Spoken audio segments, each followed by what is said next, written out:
Welcome to the Authors Podcast with Lisa Newton. Writing a book is a dream for many people, and in today's society, it has become easier and more important than ever. If you are an expert, speaker, coach, or an authority in your field, having a book is the new business card. It can increase your credibility, enhance your status, and make you the go-to person in your field, opening doors and bringing a flood of opportunities straight to you. You can increase your fees and start choosing the clients you really want to work with.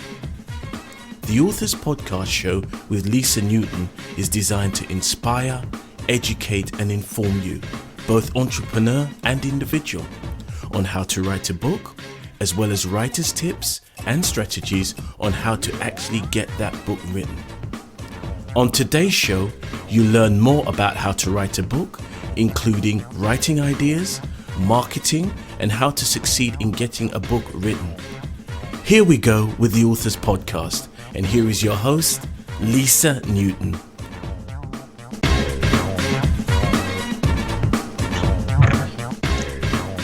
Hello and welcome to another episode of the Authors Podcast.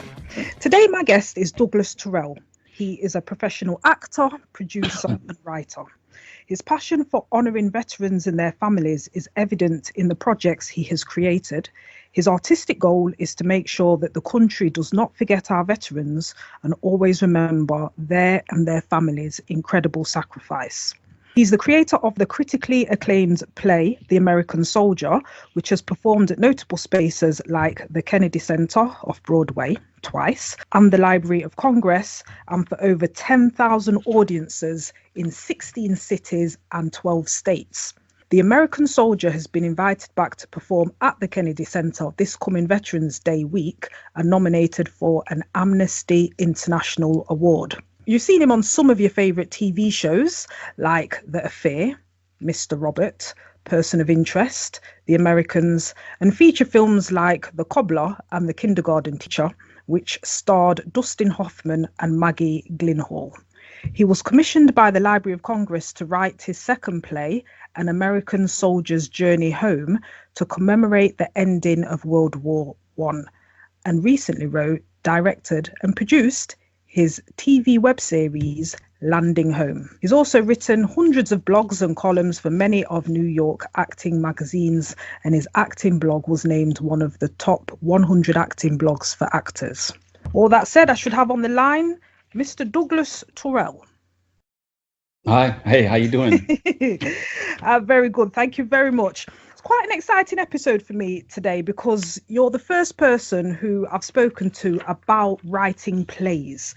So this is something new, something different. So I'd like to start first of all by asking you where your passion for honouring veterans comes from. I think it just came from being naturally sympathetic to people who are struggling in many different aspects of life. That's probably what leads many people into the acting profession. We tend to be, I like to say, athletes of the heart. So when we were heavily into the Middle East, both the UK and the United States, right after 9/11, and we started reading stories. I started reading stories in the newspapers about vets coming home and on multiple deployments, struggling with the financial problems, struggling with PTSD, suicide, which was just starting to be talked about back then. It started to bother me a little bit that here in America, at least, we were all going on in our daily lives, buying coffee, going to the mall, and really just watching the war as a video game on TV. Yes. And not really understanding that there were many families abroad. I mean, all over globally, definitely, but definitely here in the U.S. that were being affected by this conflict and who were being deployed. And so I thought I would try to use my talents as an actor and kind of give a true awareness of what veterans go through and what their families go through of many different parts of our country, and and say thank you to our veterans, because I wanted people to everyone was always saying thank you for our service and we should remember our servicemen, but no one was really doing anything about it. And it started to feel hollow. At least for me, it did. So I kind of took on this project, and I'll be honest, I never thought that it would have the legs that it has right now. It's obviously it's taken a life of its own. Yeah, no, definitely. And so you were reading stories, it touched you, and you were thinking, okay, so no one's really sharing these stories or giving the veterans the credit that's due. So what happened next? How did you get started? Well, so first thing I started doing is talking to people about these stories. I would say, hey, did you read the story in the newspaper the other day? And then people say, yeah, not really. And so that got me going, right? That kind of started my engine, just talking to people about reading the stories. So then I decided, you know what, I'm going to go. The original idea was to go to create a play based around the American Revolution, and to kind of remind everybody that the greatness that we are today is because of our servicemen and our servicewomen and their families, and how it all started. So I would go to the New York Public Library and I would just start, literally, I mean, it's hard to believe that you don't do that anymore, but I would go through the card catalog and get a book. It was only about, I guess, 12, 13 years ago, but it's amazing how things have changed now. But I would get a book out. You go to the New York Public Library, you fill in a card, and then you look for, they would have like a computer there, and you can type in letters and diaries from the American Revolution. And so I would get these books, and they were literally just books filled with letters from veterans who fought in the Revolutionary War. And most of them was pretty boring, to be honest with you. But every once in a while, you would read across something that was really interesting. It was really fascinating. And there was two veterans during the Revolutionary War that really documented their stories, Ebenezer Fox and Joseph Plum.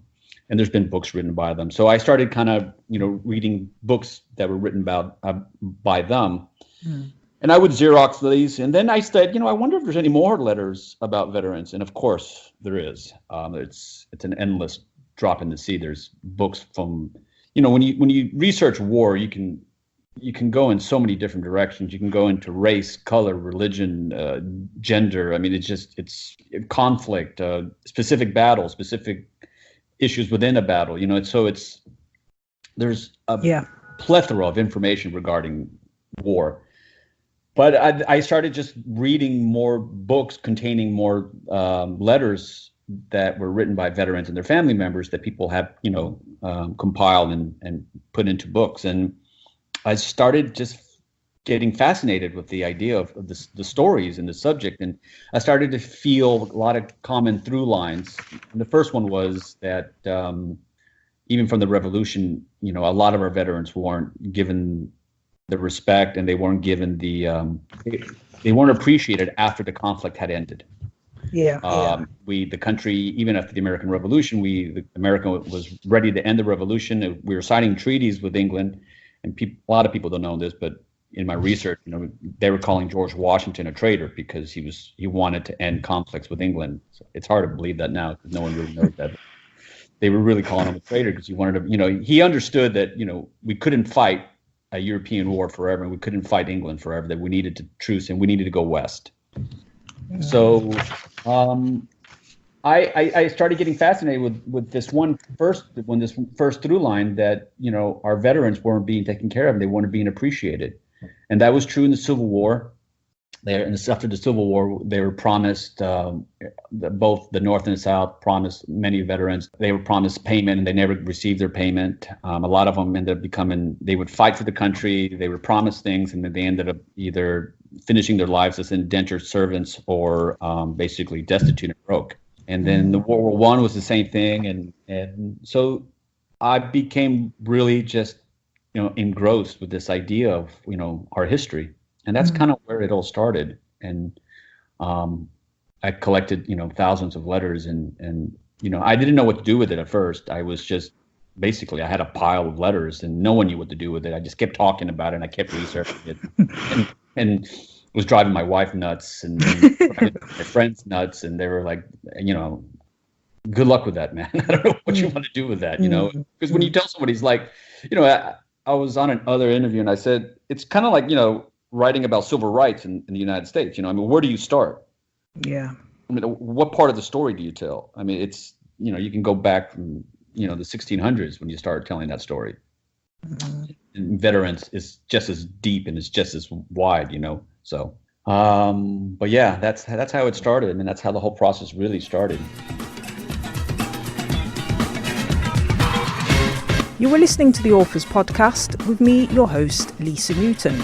You can email me, lisa@lisanewton.co.uk. And remember, we have the Inner Circle, which is for writers just like you, and you can join us at writerbook.net. Okay, so that's really interesting. So you did research, you did a lot of research, reading around. It's a topic that interested you. Yeah. And then because you've got a background, you are an actor as well. How did you then come to the idea of actually writing the American Soldier? So when I got to a point where I had done enough research for about close to 4 or 5 years, to be honest with you. I mean, I became this itch that I couldn't stop scratching. I just, so here I live in New York. So whenever in New York, I was auditioning near the public library. If I had dead time, at that time I didn't have kids, and so we're going back a little bit. But so I would literally go into the New York Public Library and I'd spend an hour and a half, and I would do research. And if I had some dead time, which is very common for actors here in New York, when you have dead time auditioning, you know, sometimes you have an audition at 11 o'clock and then you have an audition at 3 o'clock. So you're not going to come home. So you're stuck in the city in a way. So you find things to do. So I would go to the New York Public Library. I thought it was a great way for me to kill time. So when I had all these letters, I just started talking to. At the time, I thought it was going to be a multi-character play. I thought, okay, I want to create a play, right? I wanted to tell this story. I didn't know what it was. So I would talk to director friends and I would talk to actor friends, and just the 10th Sense version, I got kind of referred to a very well-known playwright named Craig Lucas. He wrote the play Prelude to a Kiss, which was made into a film. And so I said, you know what, let me take a playwriting class. I don't know how to be a playwright. I'm really good with research. I think as an actor, you have to love research and you have to love history. Because if you're any character you play, if you're an actor worth its salt, you're going to research where that character comes from and what are his what is his environment. Yes. And to really understand what his needs are and his goals are, good or bad. So when I got this playwriting class, I shared the story, and at the time I had already Xerox really interesting stuff. I had a lot of boring stuff, but I also had a lot of really interesting stuff. And so whenever I had a chance to read the interesting stuff, I would read it. And it always captivated people's interest. The really interesting stuff really grabbed people. They're like, wow, that's really fascinating. Where's that from? And I would say, it's from the Revolution. Like, wow, that's fascinating. Where's that from? And I'd say it's from Vietnam, or it's from the Civil War. Oh, I've never heard of that stuff before.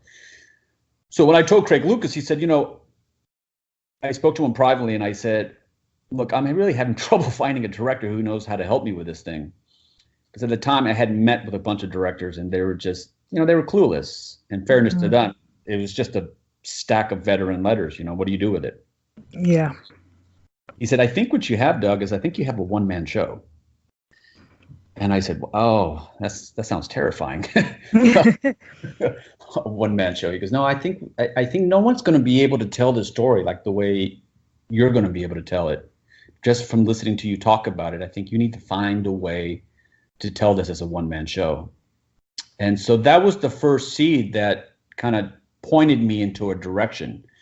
And then I went on to another process of interviewing more directors. No one really knew what to do with it. And just to be fair, I lose track of time because it's been a while now, but there was a point of such extreme frustration that I threw all the letters into the trash can.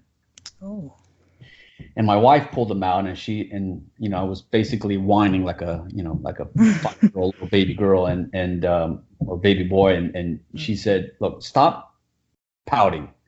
I was like, no one knows what to do with this. It's stupid. I'm wasting all my time. I've got all these letters. you become obsessive when you're trying to create Yes. a project. It becomes really obsessive. And when you can't see the light at the end of the tunnel, you get really frustrated. And what I didn't realize is, the first step of 1,000 miles is always the first step.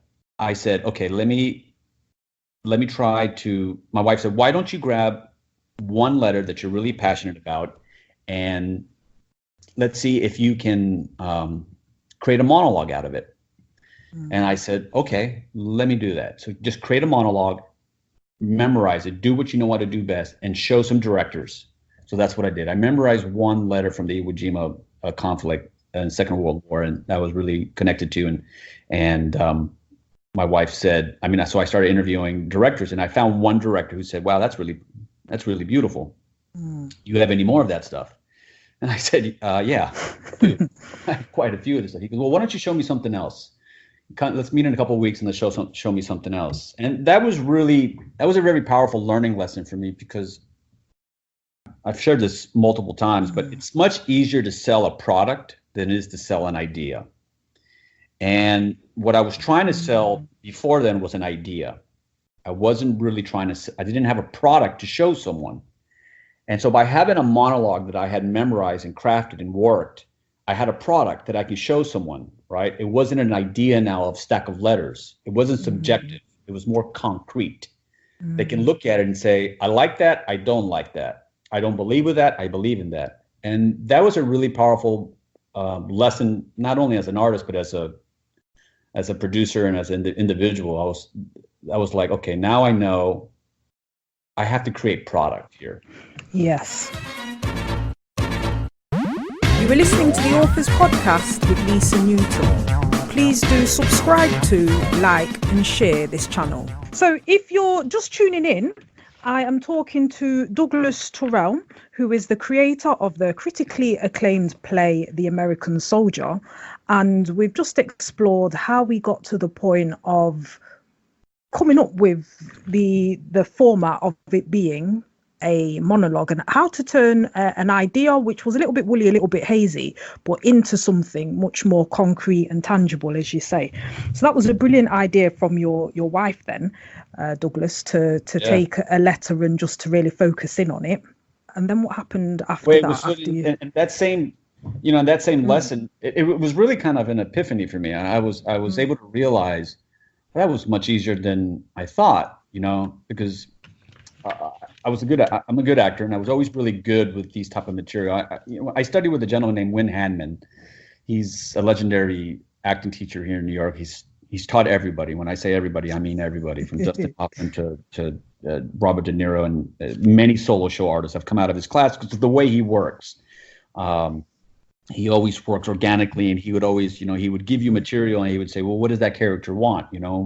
How does he walk? What are his dreams? What are her dreams? What's the letter to the world? So he organically taught us how to create characters. And so a lot of the material that he would always give me when I was in class, we used to study in Carnegie Hall, which was a beautiful place to study. And his class was one couple doors down from where Marlon Brando used to live at, because Carnegie Hall back then used to be residential. Yeah. And so a lot of the material that I was really good with was war material, soldier material. He had a thing called Company K. There were these letters written by this World War II veteran, and he would give them to me, and he would always tell me, this stuff fits you really well. And so, I laugh now because I should have known right away that this was going to be my calling.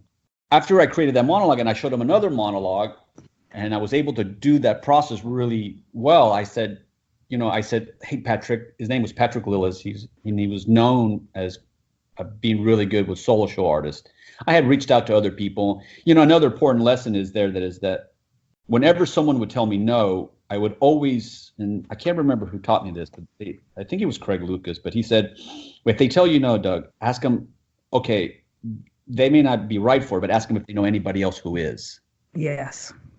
And I did that a lot. I would get no's. I said, oh, well, appreciate your time. Do you know anybody who might be interested in this project? And I would get leads. People were kind enough to say, well, you should reach out to this theater company. They kind of do this kind of material. And then when they would tell me no, and they would say, you should reach out to this theater company. And then eventually, that's how I found Patrick. I reached out to someone who basically gave me the name of a theater company. And she had told me, we're kind of not really producing any new work, but I know a director who does a lot of solo show work. And that's how they gave me Patrick's name. So that's always an important lesson, that really don't take no as a permanent answer. Take it as a temporary opinion. I like that. Don't take no as your permanent answer. Take it as a temporary opinion. I love that. Opinions. And I'll share how I got to the Kennedy Center. But yeah, a lot of times we get afraid. We're so terrified of the word no. We're really not stepping back and looking at it as just a 2-letter word. It's not a death sentence, you know.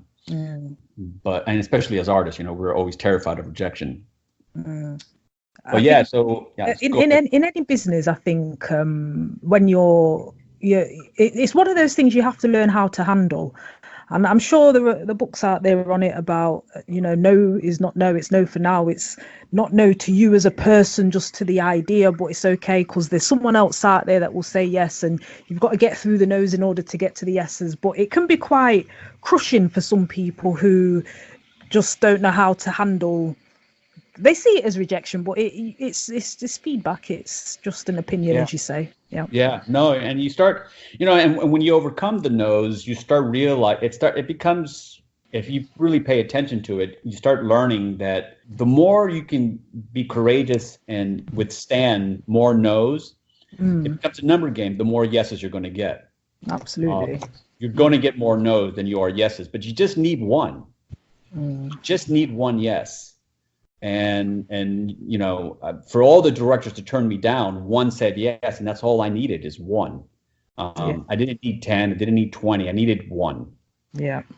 So I told him, I said, hey, Patrick, you know, I've done 2 letters for you. And at this time I was paying him, you know, and he was kind of like a hired gun. So you know, he was very kind and he was very supportive of what I was doing, but I didn't really feel like he was committed as I was, you know, which was fine. I was just happy to find someone that would to go in a room and let me do these letters, you know.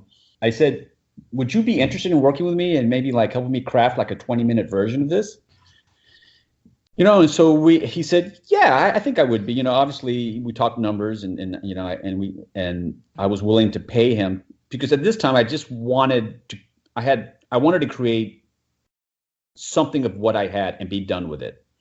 I just wanted to create a play that was the goal, just to create a play. You know, I wanted just to say, okay, I worked on this for all these years. I finally was able to create a play out of it. Yeah. And that was the ultimate goal. And he said, yeah, let's do that. I said, I'm really interested in that. You know, I can do that. And so we did that. So, you know, we worked for 6 weeks and I brought on a bunch of different stuff. He said no to some stuff. I took his feedback and we were able to eventually to condense a 20-minute version and we worked on it. You were listening to the Authors Podcast with Lisa Newton. Please do subscribe to, like, and share this channel. So then we had this play, this 20-minute version of this play, and I said, let me invite like 5 people that I know in the business and show it to them. You know, that was my first audience. And I basically paid for an audience because I hired a room. I paid for a room. And you know, my director gave me another important lesson. He goes, well, if you really want to do this, you need to book a room and then book it now. This way you can't procrastinate and not do it. Yeah. And so I did that. So literally I can't remember when, but it was like very soon when we met, I booked the room for like 6 weeks down the road. He says, now that's booked. So now you have to bring people in there, which is a really important acting lesson. You know, you had to, you know, book the room, create the content, and then fill the room.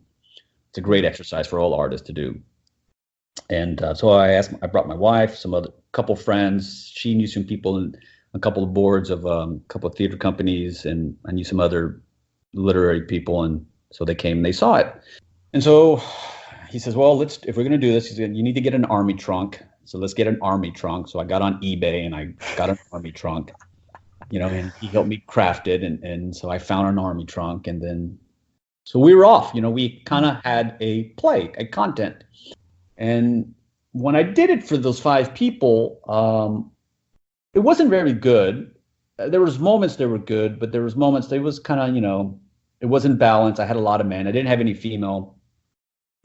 I didn't have any other genders either. And so that was one of the feedbacks we got from the audience. But one of the things that was really interesting after that play is that I think we all felt it in the room. There was a voice that was starting to speak out of the play.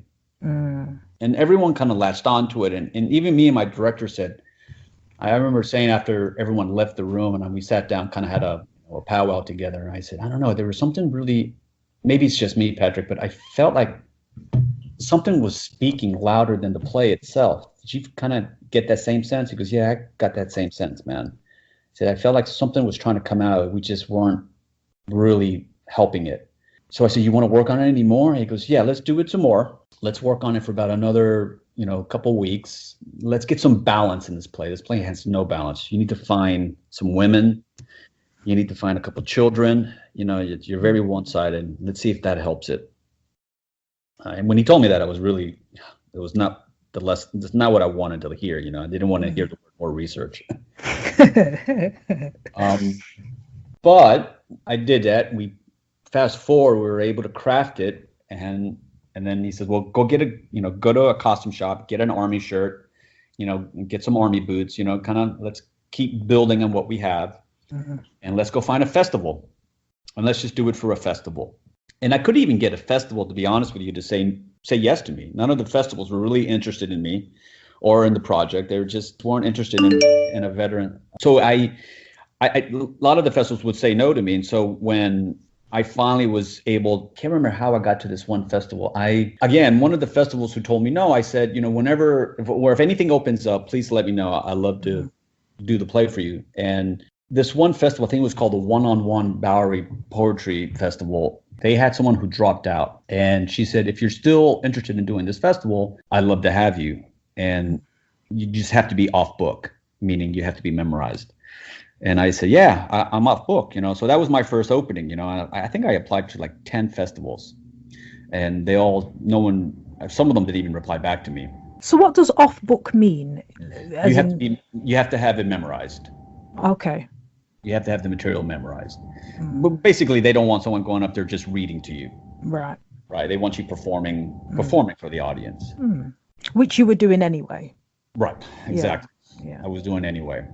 I finally got a yes to this festival, and I was really excited, nervous as well. She said, I think you'd be a great fit we're going to be performing it on Memorial Weekend. This fits perfectly. It's just 20 minutes. I'm gonna sandwich you with another girl who's doing a play about her and her father. Complete contrast of what my material was about, But she says basically the person who you're replacing dropped out. And so I said, okay. So it was the Monday after Memorial Weekend. It was a rainy weekend, rainy night, and I didn't really want to go. I knew no one was going to be there. And as an actor, you just know when a theater is going to be full and when the theater is not going to be full. A lot of times I told people, when people are going to go, when you would go somewhere. And if you prefer to be at home watching TV, you know that everyone else prefers to be at home watching TV. So I went and I performed, and we had 8 people in the house. 3 people came to see her. Then it was my director. I hired a photographer to shoot it. So that was 5. And then there was 3 other souls there, and God bless them. I don't know why they were there, but they came. I performed the play, and after I performed the play, I got a standing ovation. And the standing ovation wasn't the big deal. What was the big deal then was the effect the play had on people. The voice was getting louder, and many people who were either connected to the military, who were in the audience, came up to me afterwards, and they were saying, that's a really powerful piece you're working on. You should keep going, because I think you're onto something. And then I had a sister of a fallen Afghanistan veteran who had gone to everlasting life. He had died in combat. She said, I lost my brother, and I think what you're doing is very important. I hope you don't stop. And she was in tears. So me and my director got together. This place is called the Bowery Poetry Club. It's a beautiful, poetry club in the Lower East Side of Manhattan. It's been around since the Beat Poet days in the 60s. It's one of New York's lasting beacons of of old theater that's still left around. And so it has a bar, and so we sat at the bar, and we were kind of I was feeling really chuffed because I was able to get through it. I performed the play, and from as far as I've gotten to the play, I thought I was complete. And he was like, that was the first night that he got connected to the play.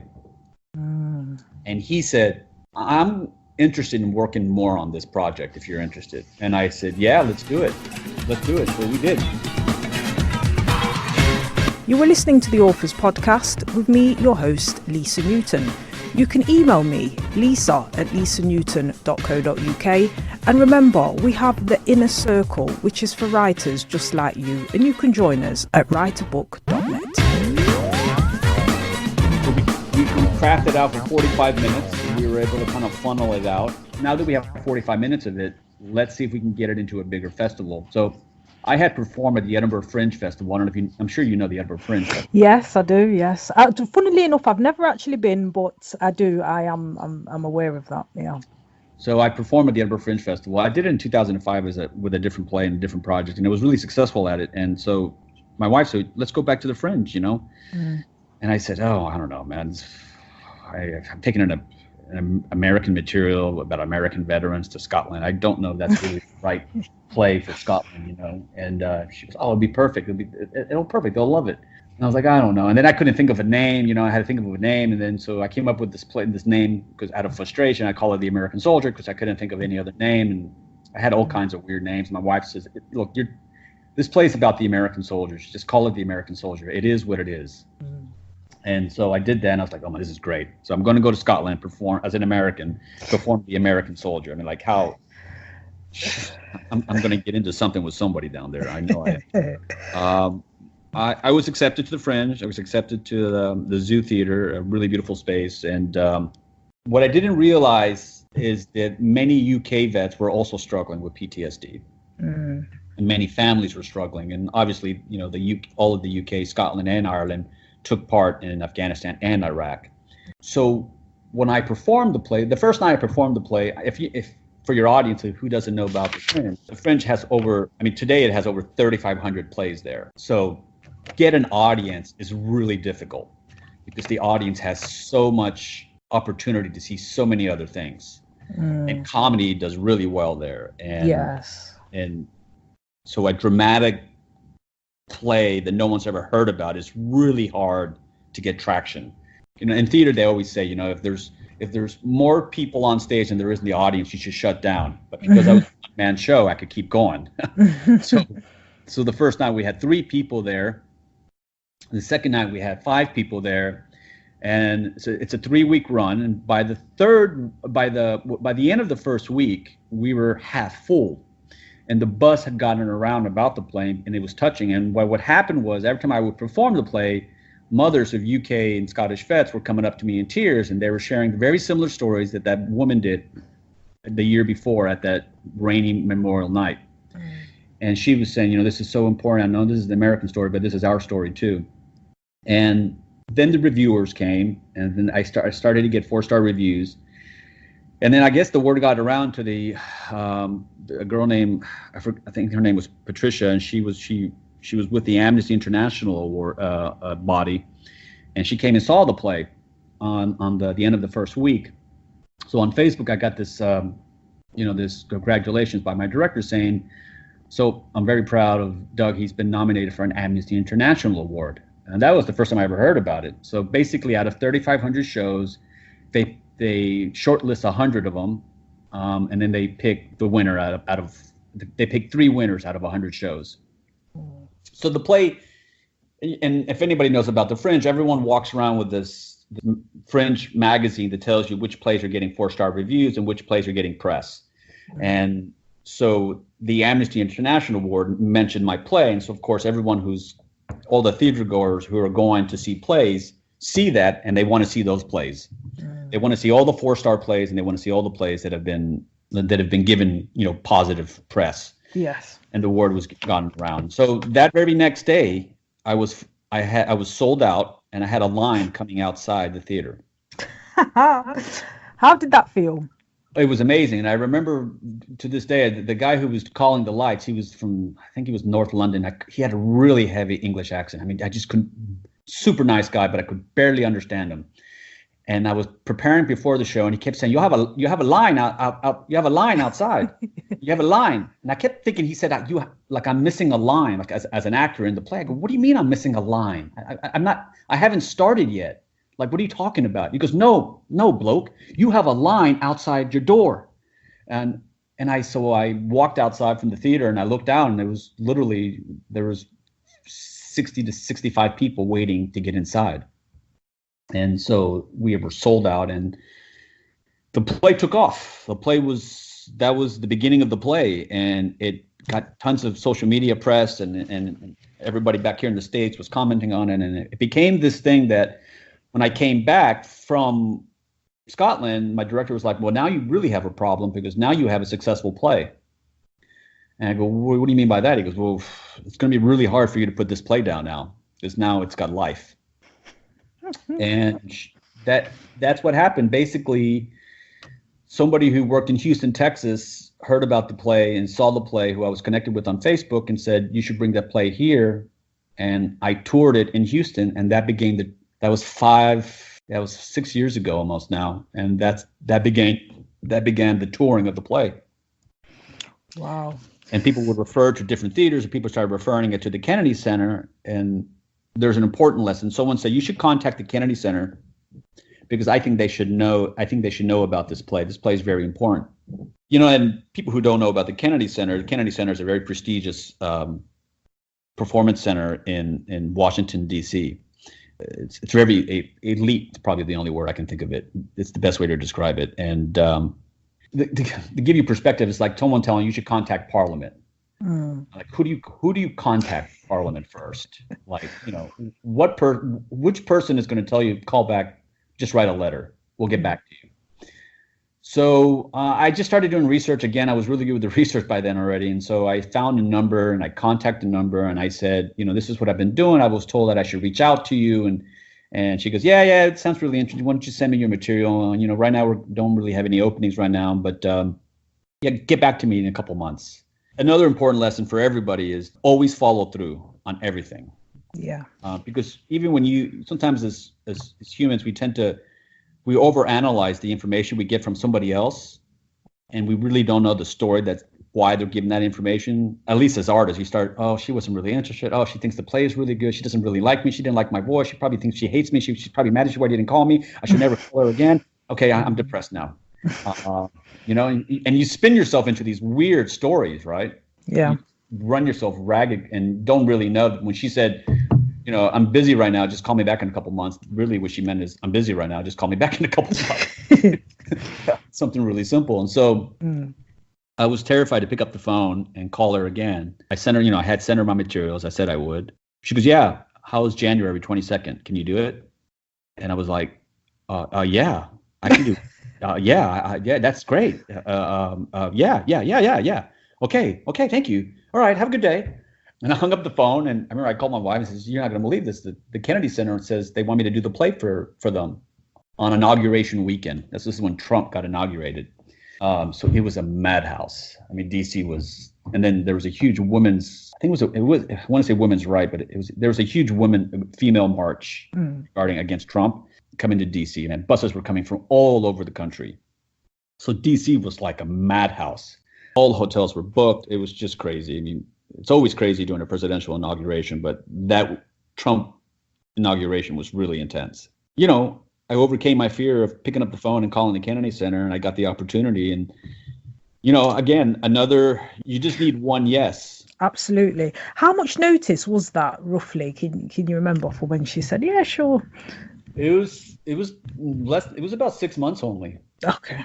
Yeah, when I called, I had done Houston. I had done 2 tour dates. I did Houston, and then I performed it in New Jersey, here in New Jersey, and someone who in the audience said, also at this time I really had my sea legs with the play, so to say. I had performed it for already a couple of times, and I was in Scotland. I did it for 7 days a week for 3 weeks. So I was really honed in with the material now, and and how I was presenting it. So I was really connecting with the stuff. And someone said, you got to contact the Kennedy Center. I know they would want this play there. So I think it was 6 months when I called them, and they said, yeah, can you do, they gave me 2 dates, now that I remember. That's right. They gave me my birthday, and then they gave me inauguration day, which I can't remember what day it was. And I thought, I don't want to do my birthday, because I thought birthday was a Sunday. So let me do a different day. And she said, it really doesn't matter what day you pick. We have a pretty good subscriber base here. I mean, we're always pretty full anyway, so you pick your best day. I wasn't thinking about inauguration. I just was picking a different day besides my birthday. Yeah. And then later, when it was too far to change the date, I realized, holy crap, I just got a inauguration date. You were listening to the Authors Podcast with Lisa Newton. Please do subscribe to, like, and share this channel. But, it turned out to be a really good thing, because everyone had an American fever to them, whether you were for or against Trump. Everyone wanted to say something powerful American, right? So the play, so we had 350 people that day. Oh. Yeah, and the play was a roaring success. And then once the play had the Kennedy Center resume cred, it was much easier to get referred out. Then people started talking about the play, and then whenever I would say I just got back from the Kennedy Center, I was immediately booked. It went from a point where no one would say yes to I was basically subbing in for someone who dropped out of a festival on a rainy Memorial Weekend, to the point where the Kennedy Center was now was my backing. So I think it's really important for everybody who's listening to this. If you're creating something, just create something and just start sharing it with people. Yeah. And ignore the no's. You just need one yes. Yeah. It's very, very inspiring, because I'm sure there's people out there that maybe are just at the idea stage, where they've got an inkling for an idea and they're just not quite sure in which direction to take it. I just want to take you back, though, when you first did your playwriting classes. Were those classes very full, and did you find it a useful process to be in those classes? Not really, but it's never the process that's helpful. It's where it points you that is very helpful. Because without that one class that I took, I would have never realized that what I really had was a one-man show. So, I mean, there was some value that I took out of there, there's a couple, tactical things, like always, when you write your play, always make sure you end on an uplift. Don't be a Debbie Downer, so to say, in the play. You want to lend an uplift. You want to give hope to the play. I mean, that was the playwright's point of view. Every playwright has a different point of view, but his was like, give the audience something to walk away with. So I took that tactically, but it was really the direction that it pointed me in. And that's what a lot of times, it's okay to go in a direction that you think is not going to be very fruitful, and you don't think it's fruitful, but it actually points you in it gives you feedback in a direction that you can go in. And that is usually way more valuable than anything tactically that you're going to get from a class. And then from there, I didn't mention, but because once I knew that it was a one-man show, I did take a one-man show workshop, right? Because I said, okay, well, it's not going to be a play, a multiple character play. Let me do it as a, as a solo show. So let me take a solo show workshop and, find out what that means. What does it mean to do a play by yourself? And within that workshop, I got other, you start getting more feedback, right?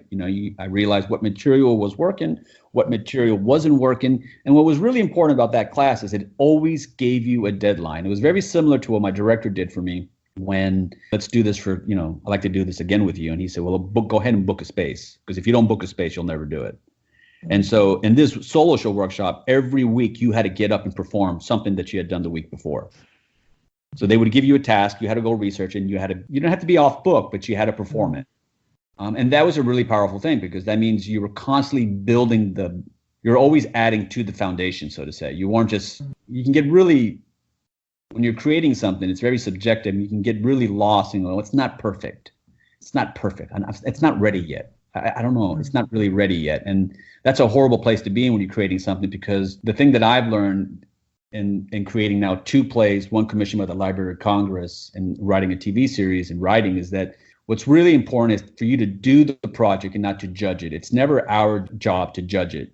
It's everyone else's job to judge it. if you focus on what you create through how you judge it, you'll never create it, because you're always your worst critic, and you'll always find something wrong with it. And there always will be something wrong with it. But I think it's true in business and anything else you create.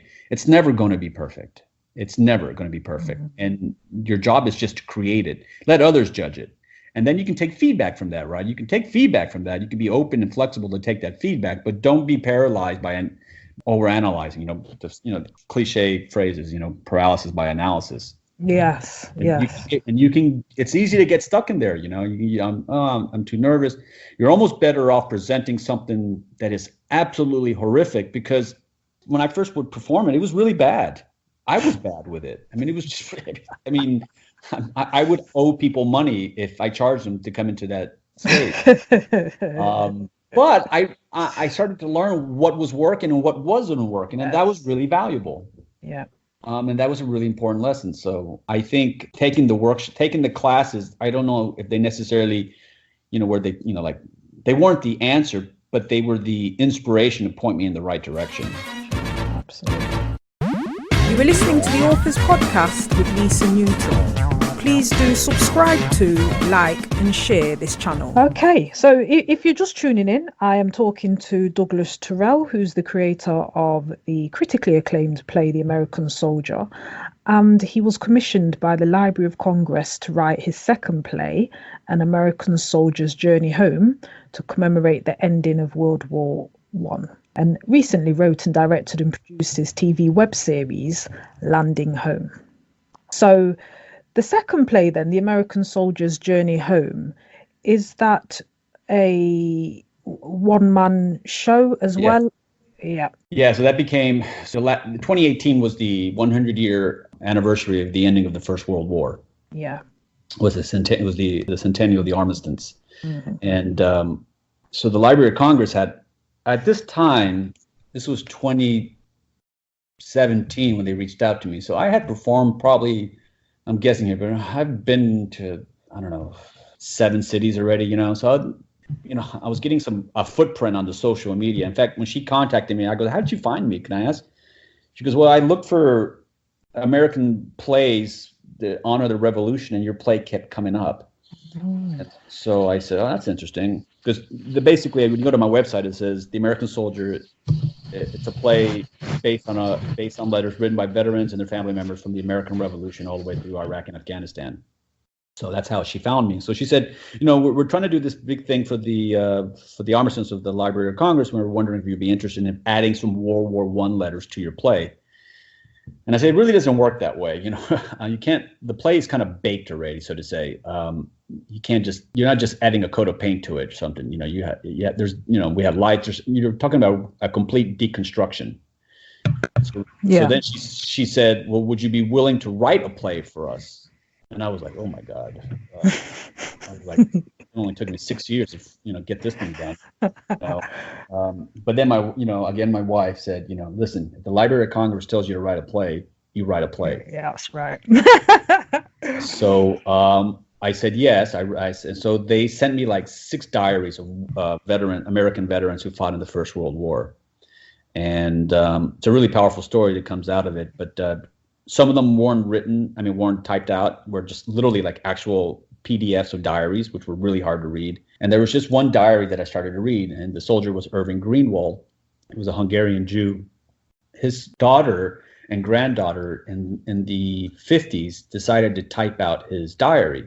And then they had donated it to the Library of Congress. And so it was the only diary that I started reading that it was digitized. And so it was great for me because I had developed a system already how to create a play. With The American Soldier, I was really rough with it. And I started creating a color coding system. What I learned from all the mistakes I made in The American Soldier was, okay, immediately you read something that you like it, you have to give it a color code or a number grading, like basically awesome, good, bad, the best way to describe it. And so I had 3 color codings. I had green, orange, and red. And you can see, if you go to my website, you can see I have a blog post about it. So I had this diary, this digitized diary, and I started reading it, and the gentleman was unbelievably eloquent. It was just breathtaking to read his story. a Hungarian Jew, and when the First World War started, America we were really discriminatory towards the Jewish community here in America, and people, some of the stuff you read about history just blows your mind, but people actually thought the Jews had horns. It's just stuff that you couldn't make up today, just ridiculous stuff. So I said, I found the diary. I said, this is the diary I want to do. And so you say he was a Hungarian Jew, but he was well, his parents were Hungarian Jew. He was born in New York. Oh, okay. Yeah. But and the Jewish community back then, they stuck really close together because they were basically immigrants, right? Yeah. And they wanted to prove themselves, which is the story of America. Because I should also say that in my play, I play African American characters, I play Southern characters, I play white, I play females. The American soldier is a mosaic of what's made the American soldier. In my research, when I was creating the American soldier, I realized that during the First World War, a lot of these communities, they stuck together because they were outcasts by the rest of society. Italians, Irish, African American. And a lot of people chose to fight in the First World War because they thought that would give them. That would give their community a recognition by the rest of America. And in some cases it was true, in some cases it wasn't. It definitely wasn't true with the African American community, but many people signed up to fight, and Jews and Africans and African Americans and Irish and Italians, every immigrant, every outcast that was part of the American fabric decided to go fight. They thought, if I go fight now, then when I come back, I'll be treated as an equal. His story was fascinating to me, and I thought, this is the story that I want to tell. And so I would read it, and so anything that I read was really interesting, I would color it right away. And I was able, because it was digitized, I was able to upload it to Kindle, and that was a huge benefit, right? So now I wasn't Xeroxing, now I had it in Kindle, and so now I can actually export sections of it, and so I can really file away what I really liked and what I didn't like. So I basically read this diary. I think I read it. It was 400 pages. I read it back to front, nonstop. I read it in a period of, I think, 2 months, 3 months. I was racing to finish it because then I knew I got to read it, and then I got to, basically organize all the stuff that I like, and then I got to start writing it. But I had been educated with the American Soldier how I was going to do it already. And I kind of had a template, a beginning, a middle, a conflict, and the end. So anyway, I'll just fast forward. But then I had color coded the whole diary and what I liked and what I didn't like and what was interesting. And then I exported all the stuff that I really liked into a file. And then from there, I started breaking it up into the beginning of his life, the middle of his life, and the ending of his life. And then I put a special section I called it Death. Where he fought in the trenches. He was part of the Lost Battalion, which was a very famous American battalion that fought in France in the First World War. They were called the Lost Battalion because when the French had retreated, everyone thought the Americans had retreated with them, and they were stuck between the German artillery and American artillery, and no one knew where they were at. And the Germans and the Americans were bombing towards each other, but they were really landing on this battalion.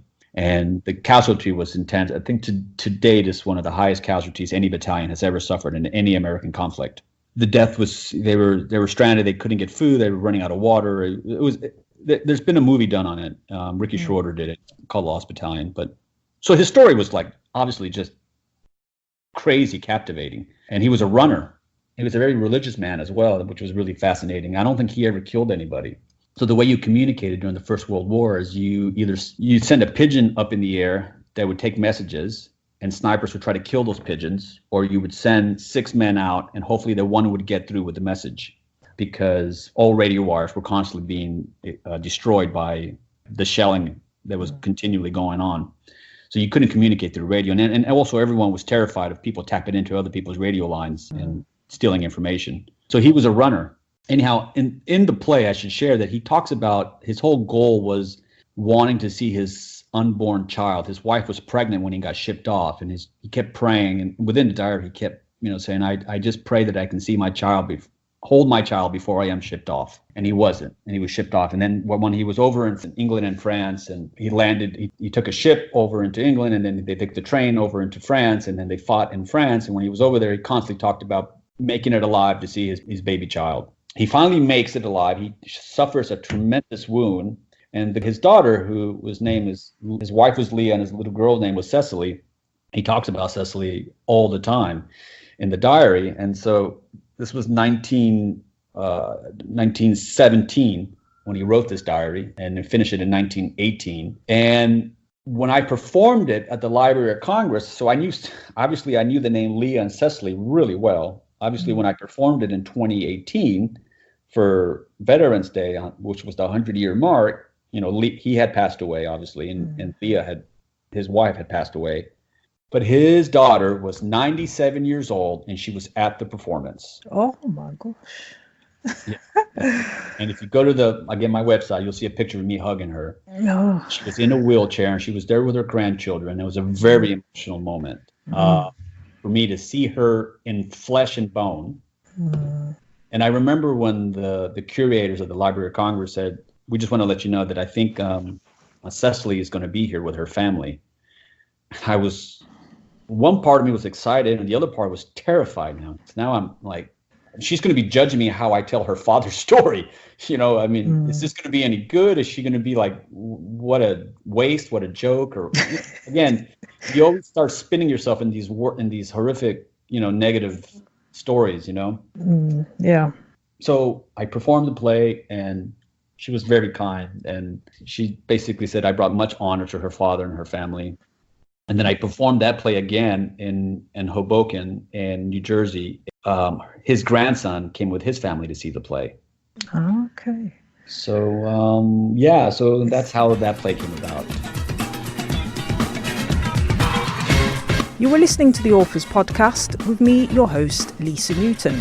You can email me, lisa@lisanewton.co.uk. And remember, we have the Inner Circle, which is for writers just like you, and you can join us at writerbook.net.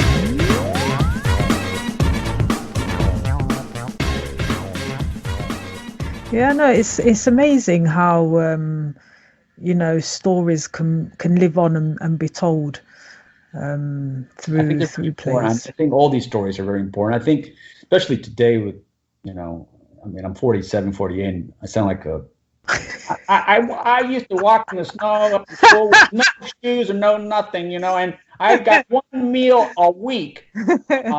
But it's true, though, the younger generation, and with social media and everything, they don't, history is not as, people don't really understand history of any kind. And I think it's so critical for us as a human beings to understand our history, because it allows us to understand where we're going in the future. And a lot of people, and I'm sure that's true globally, don't really know their history. I think that's a sad thing. And so getting an opportunity to do these plays the way I've been doing it, and to tour the American Soldier has been the lifeblood of what I've been doing recently. And I think a lot of people have told me that this is an important play for everybody to see. It reminds everybody of the commitment and sacrifice so many make. So, yeah. Excellent. Thank you for sharing, Douglas. That's been really, really interesting. I feel like you've taken me on a journey. Well, it's been great. And when I wrote the TV series Landing Home, which is out to come out, it should be coming out pretty soon. Again, the lesson that I had learned producing a project from scratch really taught me right off the bat the way that I'm going to get this story done is I needed to create a script right off the bat. And with TV, I couldn't do an idea. And so I wrote a script, and I was able to share the script with many different people and get funding for it. And so I think it's just for everyone to take away. It's really important for everyone to really understand it. It's so important to create. I tell everybody that, especially when people come up to me and they ask me about production or producing and how can I create a play or how can I create a film, or especially young actors, I say you have to create a product. It's so much difficult to sell an idea than it is to sell a product. You almost have to do the work for people, for them to see what you're doing, and don't worry if it's any good. My writing is atrocious when I start. It's just, it's embarrassing. I have horrible grammar. I am the king of misspelling, but that's not what's important. What's important is for you to get your thoughts on paper, and then you can refine it. Yeah.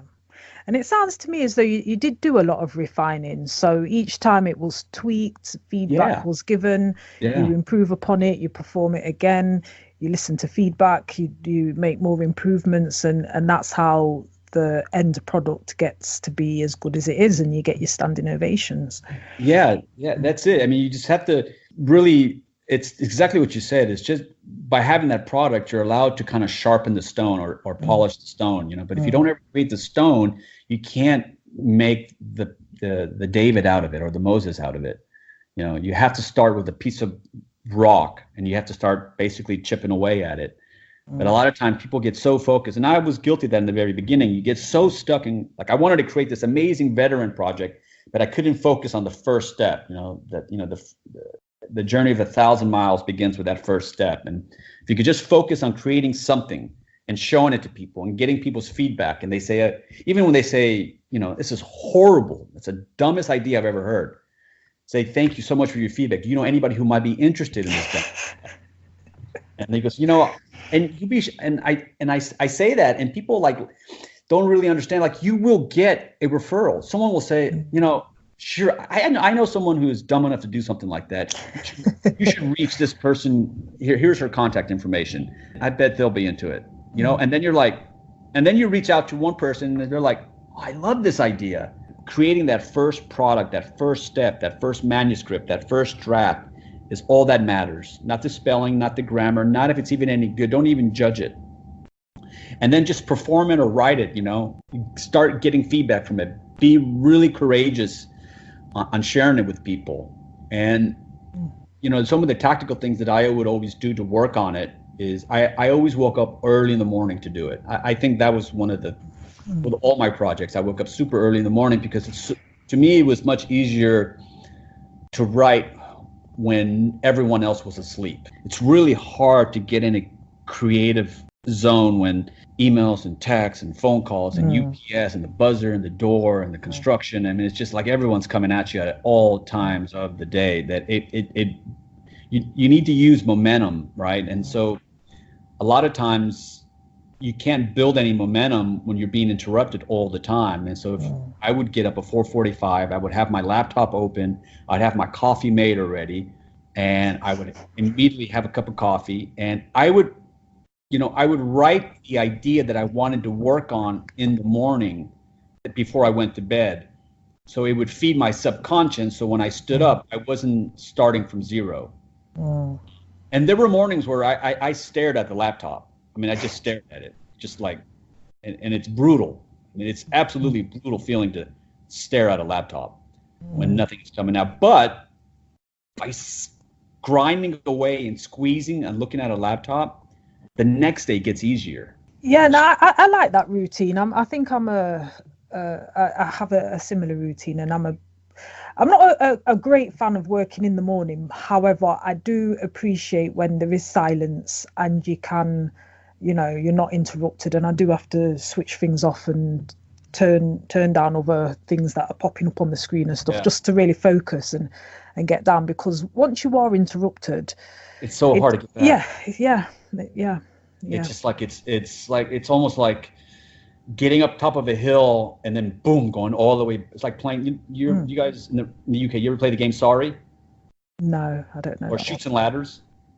Yeah, Snakes and Ladders. Yeah. Yeah, like Chutes and Ladders. You go all the way up, you go all the way back. As soon as the phone rings, the UPS, you know, and like there's been times when I would say, oh, I'm kind of tired, I'm going to work in the afternoon. I'll be like getting in a rhythm, and then all of a sudden, like my wife would say, you know, you got to go. The elevator people are coming. You have to go answer the door, and then or you know, you have to answer an important other email that you have to get into, and then all of a sudden you've lost your momentum, right? And it's a really fragile thing to understand.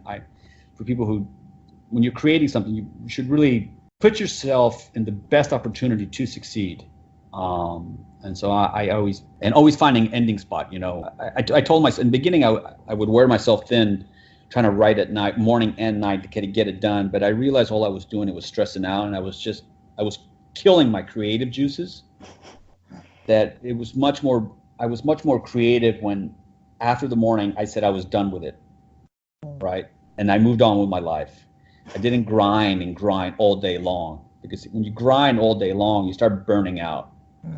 And I think that's another useful tip, as you say, particularly as you say creative juices, give yourself a chance to recharge. Yeah. And that's it, Lisa. You got to recharge because you're kind of whistling in the dark, so to say, and so you just have to understand that it is a hard process, and if it was easy, everyone would write or create. It's not. It's the reason why people don't do it. And so, final question, I promise. Are you working on anything at the moment? What's keeping you busy at the moment? Well, the play. So I'm in post-production for the TV series Landing Home. You can go to the website and sign up for it and see it. It's going to be hopefully distributed on different platforms. It's based on a veteran coming back and having trouble to adjust. And I'm touring the play.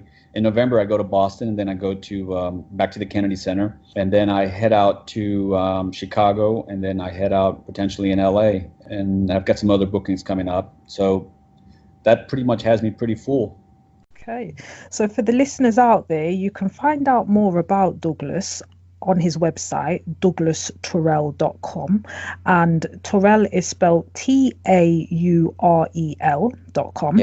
And for the websites, it's www.theamericansoldiersoloshow.com. Yeah.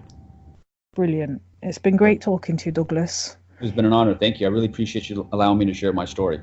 It's been very interesting. Thank you. And so, listeners, there you have it.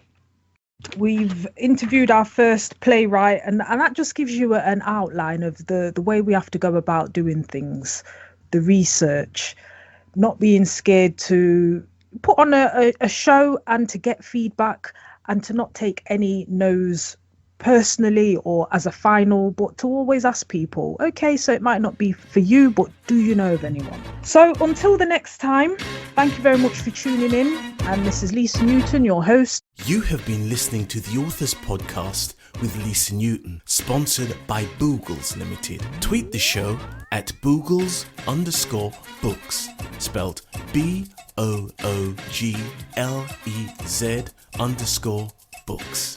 You can also contact your host via the email address lisa@lisanewton.co.uk. And if you want to join our authors community, join the inner circle at www.writerbook.net. You have just been listening to the Authors Podcast with Lisa Newton. See you next time.